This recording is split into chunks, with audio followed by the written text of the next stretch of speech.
जय हिंद, नमस्ते, प्रणाम। एक बार फिर से बहुत बहुत स्वागत है आप सभी का हमारे YouTube channel competitive Satya classes में। दोस्तों, आज का जो क्लास है यह क्लास बुक से रिलेटेड नहीं है, बुक का कोई चैप्टर नहीं है, बुक का कोई टॉपिक नहीं है, बल्कि आज का जो टॉपिक है वह टॉपिक राजनीतिक से जुड़ा हुआ है, पॉलिटिक्स से जुड़ा हुआ है, जिस टॉपिक का नाम है one nation one election. One nation one election.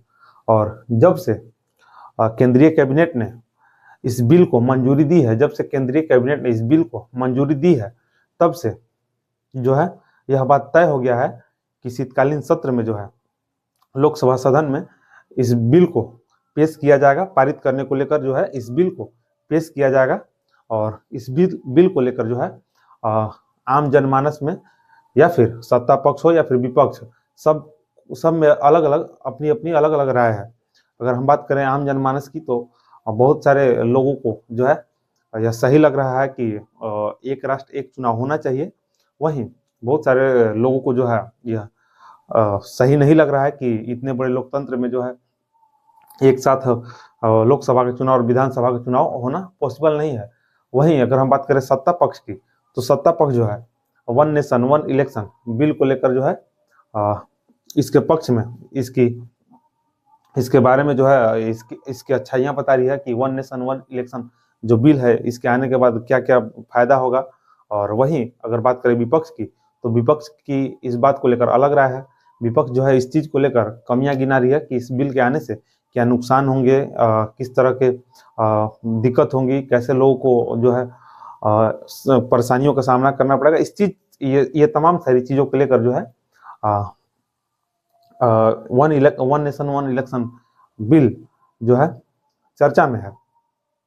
तो आज का जो टॉपिक है वन नेशन वन इलेक्शन, इसी के ऊपर जो है हम लोग विस्तृत रूप से चर्चा करेंगे कि वास्तव में क्या है one nation one election bill और इसके क्या नुकसान है, क्या फायदे हैं।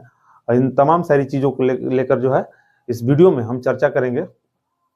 देखिए, सबसे बड़ा सवाल उठता है कि वन नेशन वन इलेक्शन यानी कि एक राष्ट्र एक चुनाव जो है इतने बड़े देश, इतने बड़े जनसंख्या वाले देश में, इतने बड़े लोकतांत्रिक देश में पॉसिबल है या नहीं है। तो देखिए, बिल्कुल पॉसिबल है। क्योंकि अगर हम बात करें आज़ादी के बाद के चुनाव की, तो आज़ादी के बाद के जो चुनाव हुए हैं और लगभग 4 बार जो है एक साथ जो है लोकसभा का चुनाव और विधानसभा का चुनाव जो है साथ में हुआ है।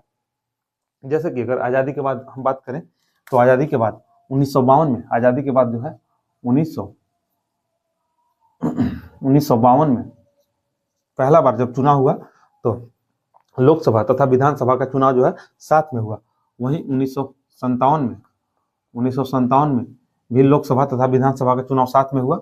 और 1962 में भी लोकसभा तथा विधानसभा का चुनाव साथ में हुआ। और 1967 में भी दोनों चुनाव जो है साथ में हुए।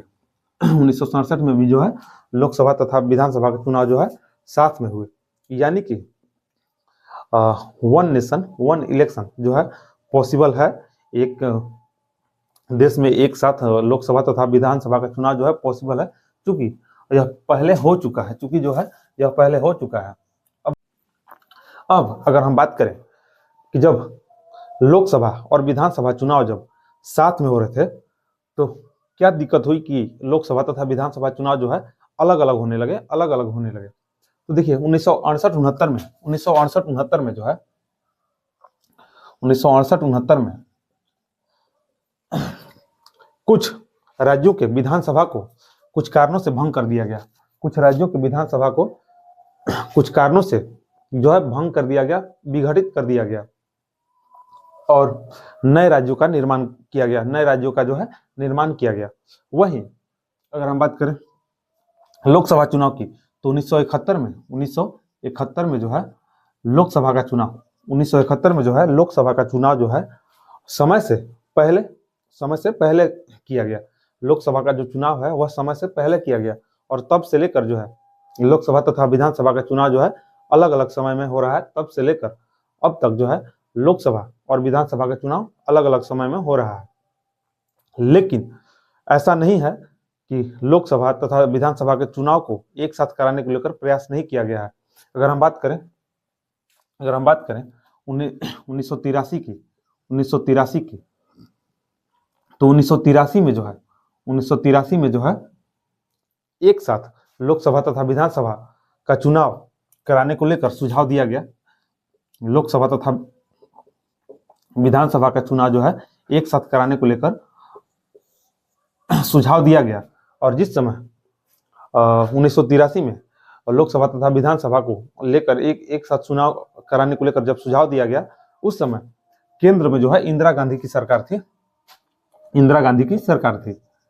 इंदिरा गांधी की सरकार थी और इंदिरा गांधी की सरकार ने इस बात को कुछ खास महत्व नहीं दिया। इंदिरा गांधी की सरकार जो है इस बात को ज्यादा महत्व नहीं दिया और इस सुझाव को जो है अस्वीकार कर दिया। इस सुझाव को जो है अस्वीकार कर दिया गया। वहीं बाद में जो है 1999 में लॉ कमीशन ने 1999 में जो है लॉ कमीशन ने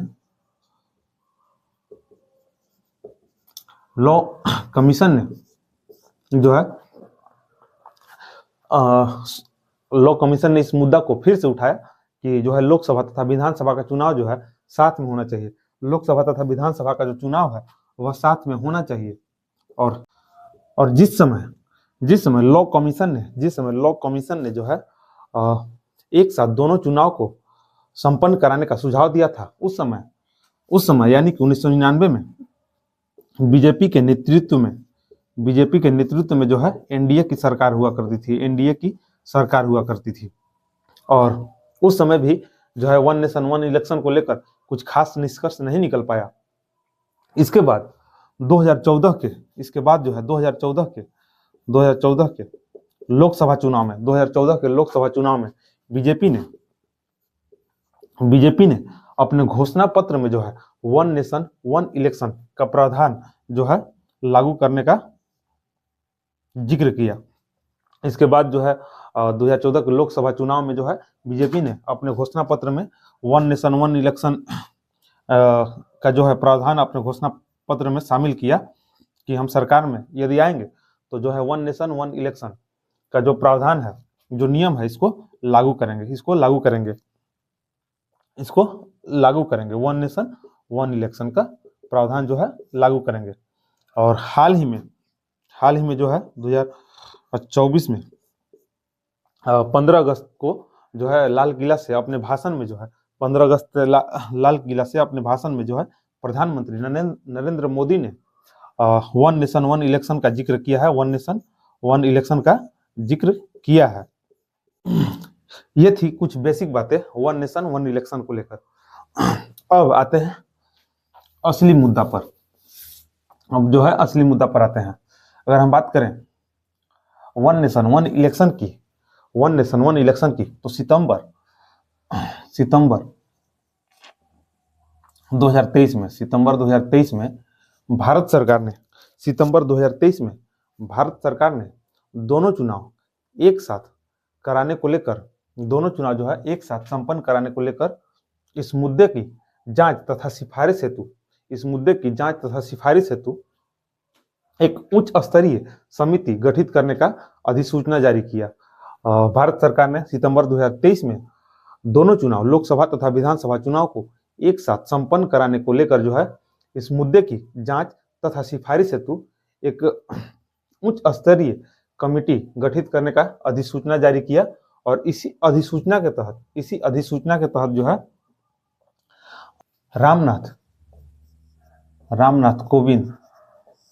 कोविंद जो कि पूर्व के राष्ट्रपति भी हैं, रामनाथ कोविंद की अध्यक्षता में जो है 8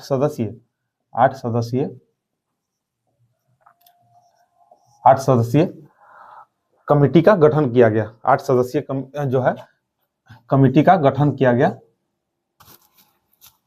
बाद में 14 मार्च 2024 को इस समिति द्वारा 14 मार्च 2024 को जो है रामनाथ कोविंद की अध्यक्षता वाली जो समिति है, इस समिति द्वारा तैयार किया गया 18,000 पन्ना का जो है एक रिपोर्ट जो है वर्तमान के राष्ट्रपति द्रौपदी मुर्मू को सौंपा गया। रामनाथ कोविंद की अध्यक्षता वाली जो समिति है, उच्च स्तरीय समिति, इसने 18,000 पन्नों की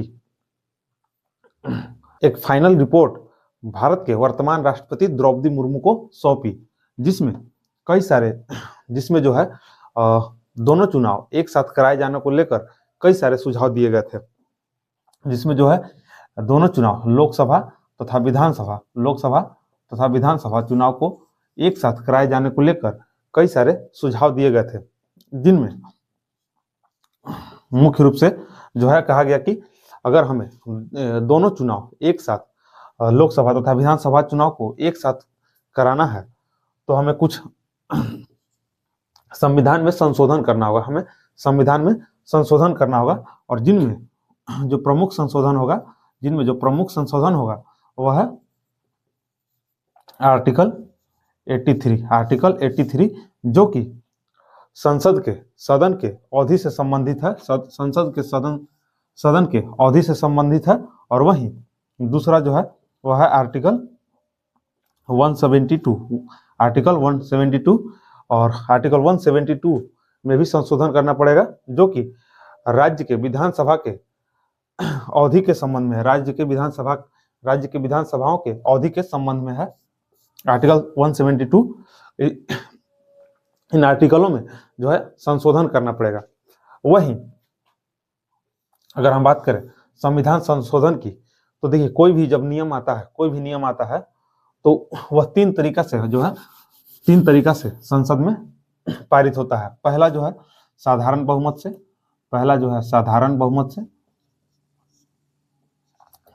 बहुमत से, दूसरा विशेष बहुमत से, और तीसरा जो है विशेष बहुमत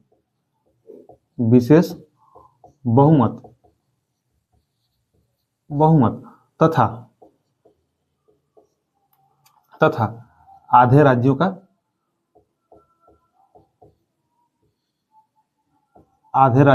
समर्थन।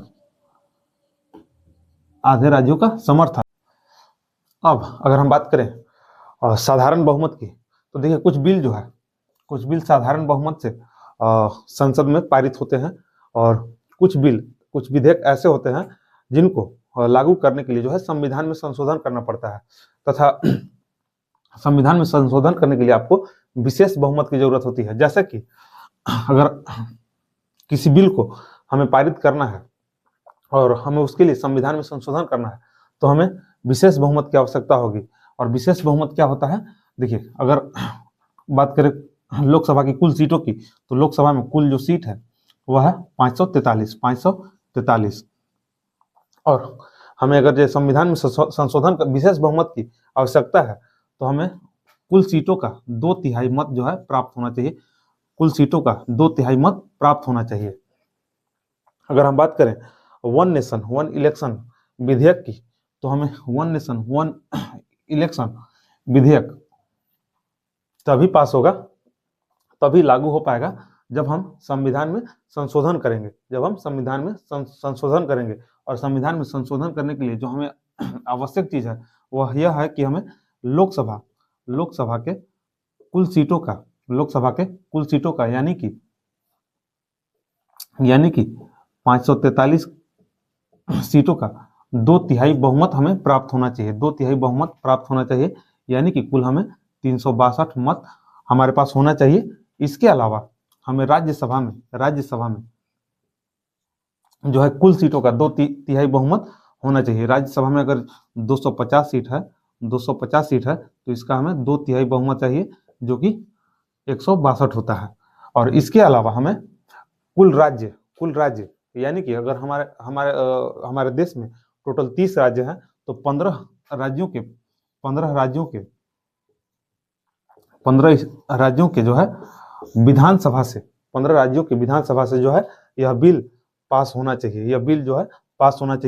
तभी जो है हम वन नेशन वन इलेक्शन प्रावधान को जो है प्रावधान को जो है लागू कर सकते हैं। तो यह देखना बड़ा दिलचस्प होगा कि क्या यह बिल जो है वर्तमान की जो है वर्तमान की केंद्र सरकार जो है इस बिल को लागू करा पाती है या नहीं करा पाती है। अगर हम बात करें one nation one election bill की, तो इसको लेकर सत्ता पक्ष तथा विपक्ष की अलग अलग राय है। विपक्ष की जो है अलग अलग राय है। अगर हम बात करें सत्ता पक्ष की, तो सत्ता पक्ष जो है इस बिल को लेकर सत्ता पक्ष का कहना है कि जो है जनता का पैसा बचेगा और समय की बचत होगी। और होता भी है। सत्ता पक्ष का कहना बिल्कुल सही है कि कहीं ना कहीं जो है चुनाव में जो है अधिक मात्रा में जो है पैसा का खपत होता है और समय का भी खपत होता है। अगर हम अलग अलग समय में अलग अलग चुनाव कराएं तो इसमें जो है समय का खपत होता है। वहीं सत्ता पक्ष का कहना है कि जब वन नेशन वन इलेक्शन प्रावधान लागू होगा तो इससे प्रशासनिक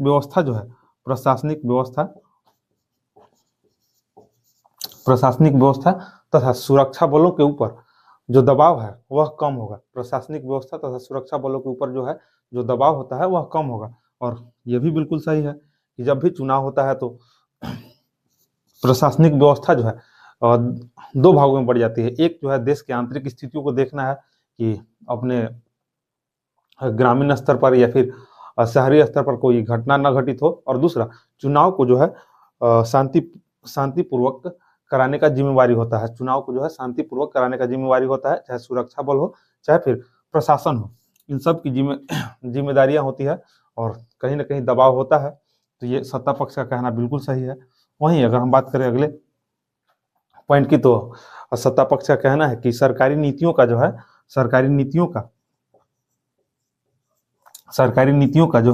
सही से कार्यान्वयन हो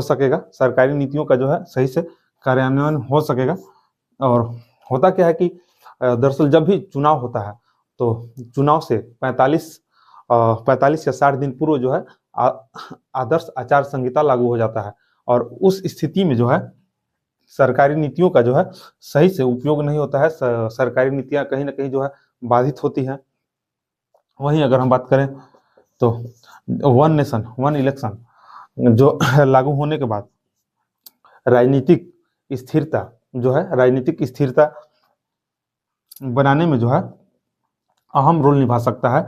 अगर हम वन नेशन वन इलेक्शन को लागू करते हैं तो यह वन नेशन वन इलेक्शन जो बिल है वह राजनीतिक स्थिरता लाने में अहम रोल निभा सकता है। और इसके अलावा जब भी चुनाव होता है तो होता क्या है कि सरकार जो है चुनावी मोड में चला जाता है और इससे विकास के जो कार्य है वह बाधित होते हैं। जब भी चुनाव होता है तो सरकार जो है पूर्ण रूप से जो है उनका फोकस जो है चुनाव पर रहता है और कहीं ना कहीं जो है विकास का कार्य जो है बाधित होता है। अगर अलग अलग समय में अलग अलग चुनाव होगा तो सरकार जो है ज़्यादा से ज़्यादा चुनाव के ऊपर फोकस करेगी, इससे विकास कार्य जो है बाधित होगा। तो सत्ता पक्ष का कहना भी सही है, बिल्कुल सही है। वहीं अगर राज्यसभा तथा विधानसभा का चुनाव एक साथ संपन्न होगा तो चुनावी खर्च जो है वह कम होगा। दोनों चुनाव अगर एक साथ होंगे तो चुनावी खर्च कम होगा। और अगर हम बात करें चुनावी खर्च की, तो 1952 में जब चुनाव हुआ था तो चुनाव आयोग का रिपोर्ट है कि उस समय 1952 में प्रत्येक मत पर जो है 6 पैसा के लगभग खर्च हुआ था। और वहीं 2019 के चुनाव में जो है प्रत्येक मत पर 46 रुपया खर्च हुआ था। 1952 के चुनाव में है जो है 10.5 करोड़ रुपया टोटल खर्चा हुआ था। 1952 के चुनाव में जो है 10.5 करोड़ रुपया लगभग खर्च हुआ था। और वहीं 2019 के चुनाव में जो है टोटल खर्चा 3870 करोड़ का खपत हुआ था। तो दोनों चुनाव अगर जब एक साथ होंगे तो जाहिर सी बात है कि चुनावी खर्च जो है कम होगा। इसके साथ ही वोटिंग में इजाफा होगा। वोटिंग में जो है इजाफा होगा, वोटिंग में इजाफा होगा, ऐसा सत्ता पक्ष का कहना है। अगर हम बात करें विपक्ष की, तो विपक्ष का क्या कहना है? विपक्ष का कहना है कि अगर राज्यसभा तथा विधानसभा का चुनाव, अगर राज्यसभा तथा विधानसभा का चुनाव एक साथ संपन्न होगा तो इससे क्षेत्रीय दलों को नुकसान होगा, क्षेत्रीय दलों को जो है, क्षेत्रीय दलों को नुकसान होगा। नुकसान कैसे होगा? तो देखिए होता क्या है कि जब भी लोकसभा का चुनाव होता है तो लोकसभा के चुनाव में जनता जो है राष्ट्रीय मुद्दों को देखती है, और राज्यसभा के चुनाव में जो है जनता जो है राष्ट्रीय मुद्दा पर जो है उतना फोकस नहीं करती है, स्थानीय मुद्दा को देखती है। तो होता क्या है कि जब दोनों चुनाव एक साथ होगा तो राष्ट्रीय मुद्दा जो है क्षेत्रीय मुद्दा पर हावी हो जाएगा, राष्ट्रीय मुद्दा क्षेत्रीय मुद्दा पर हावी हो जाएगा, और इससे क्षेत्रीय दलों का नुकसान होगा, क्षेत्रीय दलों का जो है नुकसान होगा। और स्थानीय चुनाव जो होता है यानी कि विधानसभा का चुनाव होता है, उसमें तमाम जो है स्थानीय पार्टियां होती है, छोटी पार्टियां होती है जो कि स्थानीय मुद्दों पर चुनाव लड़ती है।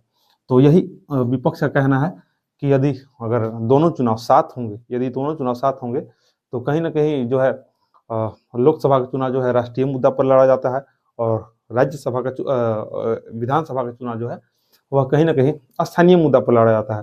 तो दोनों चुनाव जब साथ होंगे तो राष्ट्रीय मुद्दा कहीं हावी न हो जाए, और राष्ट्रीय मुद्दा जब हावी होगा तो क्षेत्रीय पार्टियों को जो है नुकसान होगा, छोटे दलों को नुकसान होगा। यह विपक्ष का कहना है।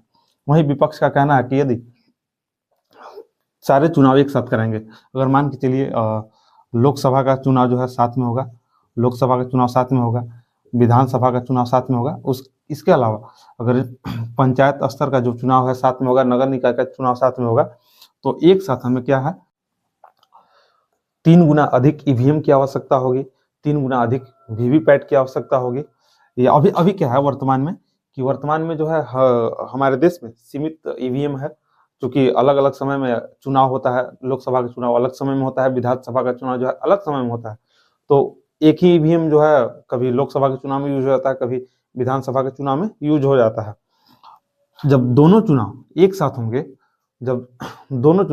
होंगे तो हमें अधिक ईवीएम की आवश्यकता होगी, और इसके लिए हमें ईवीएम जो है खरीदना पड़ेगा, और कहीं ना कहीं ईवीएम खरीदने का जो खर्च का वहन है वह जनता के ऊपर पड़ेगा। कहीं ना कहीं जो है ईवीएम खरीदा जाएगा और उसका जो खर्च का जो भार है वो कहीं ना कहीं जनता के ऊपर पड़ेगा। तो विपक्ष के लिए यह भी एक मुद्दा है कि वन नेशन वन इलेक्शन जो है लागू नहीं हो। इसके अलावा सत्ता पक्ष का कहना है कि हम लोकसभा और विधानसभा का चुनाव जो है साथ में कराएंगे, और स्थानीय चुनाव जैसे नगर निकाय का चुनाव हो गया और पंचायत का चुनाव हो गया, ये हम 100 दिन के भीतर कराएंगे। तो विपक्ष के लिए यह भी एक मुद्दा है कि जब आप 2 चुनाव एक साथ में करा रहे हैं तो आप जो स्थानीय चुनाव है, नगर निकाय का चुनाव या पंचायत का चुनाव है, उसको 100 दिन के भीतर क्यों करा रहे हैं, एक साथ ही क्यों नहीं करा रहे हैं। तो यह भी एक मुद्दा है विपक्ष के लिए। और सबसे मेन मुद्दा जो है विपक्ष के लिए वह यह है कि जैसे 2024 में जो है लोकसभा का चुनाव संपन्न हुआ है, 2024 में जो है लोकसभा का चुनाव संपन्न हुआ है, तो अगला जो लोकसभा का चुनाव होगा वह 2029 में होगा, 2029 में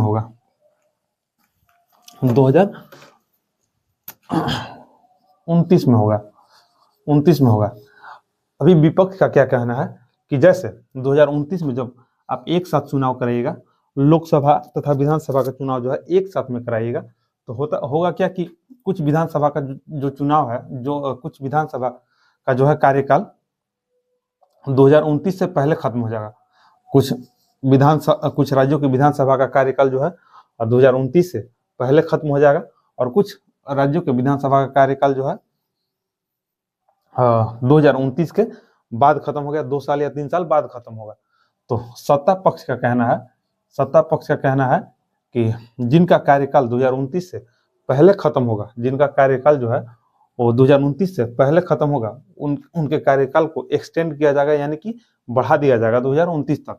और जिनके कार्यकाल जो है 2 या 3 साल बचा रहेंगे, जिन राज्यों के विधानसभा के कार्यकाल 2 साल या 3 साल बचा रहेंगे, तो उन्हें क्या किया जाएगा कि उन राज्यों के विधानसभा को भंग कर दिया जाएगा, विघटित कर दिया जाएगा। तो विपक्ष का कहना है इस बात को लेकर कि अगर आप किसी राज्य के विधानसभा का जो कार्यकाल है वह 2 या 3 साल बचा है और 2 या 3 साल बचा हुआ है, तो आप उसे भंग कर दीजिएगा।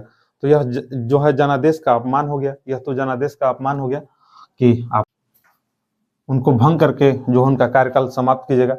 तो यह विपक्ष के लिए यह भी एक मुद्दा है। और 2029 में जो है 2029 में 17 ऐसे राज्य होंगे जिनके विधानसभा का कार्यकाल जो है 2 या 3 साल बचेगा, 2 या 3 साल रहेगा। तो विपक्ष के लिए यह भी एक बड़ा मुद्दा है। विपक्ष के लिए जो है यह एक बड़ा मुद्दा है। और इसके अलावा जो है विपक्ष का कहना है कि यदि संविधान में जो प्रावधान है कि कोई भी सरकार मान के चलिए अगर 2029 में हमने चुनाव कराया, मान 2029 में लोकसभा तथा विधानसभा का चुनाव संपन्न कराया, तो होता क्या है कि कभी कभी लोकसभा हो या फिर विधानसभा हो भंग होता है, कभी कभी सरकारें गिरती है और उसके लिए फिर से चुनाव होता है, तो 2029 में अगर लोकसभा तथा विधानसभा का चुनाव साथ में हुआ है और 2029 के बाद होगा हमारा अगला चुनाव होगा 2034 में अभी, तो हमारा अगला चुनाव जो है 2034 में दोनों होना चाहिए। तो होता क्या है कि लोकसभा हो या फिर विधानसभा दोनों का कार्यकाल जो है 5 साल का होता है। और इस 5 साल से पहले भी लोकसभा या विधानसभा को भंग किया जा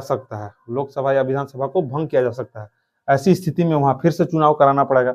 तो सरकार के लिए एक बड़ी चुनौती होगी कि मान के चलिए 2029 में चुनाव साथ में हुआ और कोई विधानसभा का जो है किसी राज्य का विधानसभा जो है 2031 में मान के लिए भंग हो गया, 2031 में भंग हो गया, तो वहाँ चुनाव तो फिर से कराना पड़ेगा, हमें कराना पड़ेगा।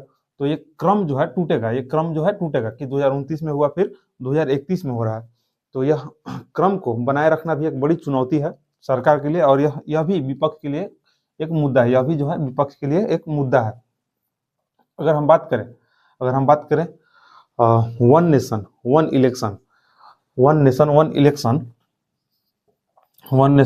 इलेक्शन कानून को लागू करने की, तो इसे लागू करने के लिए भी कई सारी चुनौतियों का सामना करना पड़ेगा। इसे लागू करने के लिए जो है कई सारी चुनौतियों का सामना करना पड़ेगा।